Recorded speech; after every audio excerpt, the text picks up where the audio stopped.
Welcome back sa aking channel. 2 araw matapos unyag ni megastar Sharon Cuneta na strange ang kasalukuyang estado ng relasyon ng kanyang panganay na si Casey Concepcion. Isang tribute ang inilabas ni Casey para sa kanyang ina. Ang tribute ni Casey ay idinaan niya sa isang YouTube video na kanyang inilabas noong mismong Mother's Day, May 12, 2024. Ang paksa ng 16-minute video ay ang top 10 gifts ng megastar na may sentimental value para kay Casey. Kabilang dito ang jewelry, designer bag and wallet, books, ceramics, albums at compiled letters.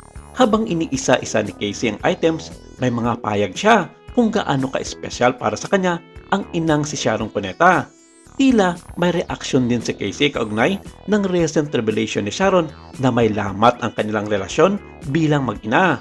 Noong May 10, 2024, makahulugan ang sagot ni Sharon nang usisain ng press tungkol sa relasyon nila ni Casey. Katatapos lamang noong magsumiti ng reklamong cyber libel, si Sharon Cuneta at asawa nitong si Kiko Pangilinan laban sa veteran entertainment columnist na si Christine Fermin. Sa isang punto ng interview, kinamusta ang relasyon ni Sharon kay Casey. At dito nga, inamin ng megastar na mayroon na naman silang tampuhan at lamat sa isa't isa na para bang hindi maipaliwanag ng mga ito kung bakit at kung ano nga ba talaga ang pinagmumulan ng kanilang hindi pagkakaintindihan. Halos taon-taon na lang din kasi na ginawa ng Diyos ay tila hindi na nawawalan ng tampuhan ang mag-ina sa kanilang mga sarili. Pagbubunyag pa ni Sharon, anuman ang problema namin ng panganay ko because at this time we're estranged and I am very hurt. At alam na alam niyan hindi lamang ng aking immediate family, kundi ang mga taong nakapaligid sa amin sa araw-araw naming buhay bilang mga ordinaryong tao.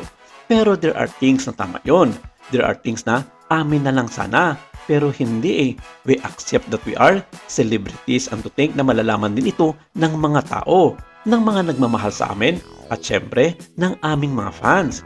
Ang pagbabalik-balik ta rin man ang mundo, mahal mo yung anak mo. So, tiis-tiis na lang bilang nanay. Pero darating sa point na ayaw ko na rin isiksik ang sarili sa ayaw sa akin. I'm tired. Si Casey ang anak ni Sharon sa kanyang first husband na si Gabby Concepcion. Sa kanyang YouTube video, huling ipinakita ni Casey ang iniregalo ng ina na compiled letters ni Casey noong bata pa ito. Dito, isiningit ni Casey ang kanyang mensahe sa ina. Sabi ko sa kanya, di ba, hindi ako perfect na anak, di ba? Pero ang dami-dami mong naturo sa akin.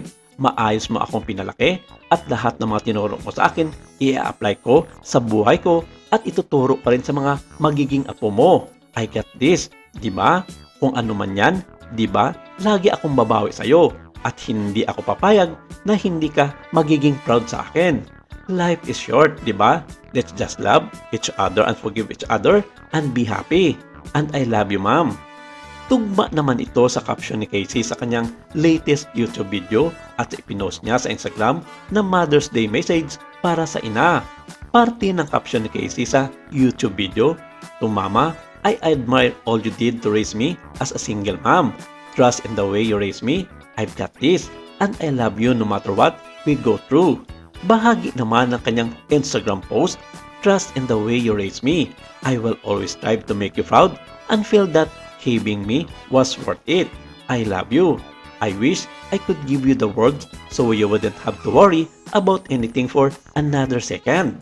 Marami ang naantig sa mga sinabi na ito ni Casey at naway ipinagdadasal ng mga taong nagmamahal sa kanila, lalong-lalo na ng kanilang mga fans na sana matultukan na ang mga tampuhan na nangyayari sa mag-inang Sharon at Casey Concepcion. Maraming salamat. Ito lang muna ang ating update for today.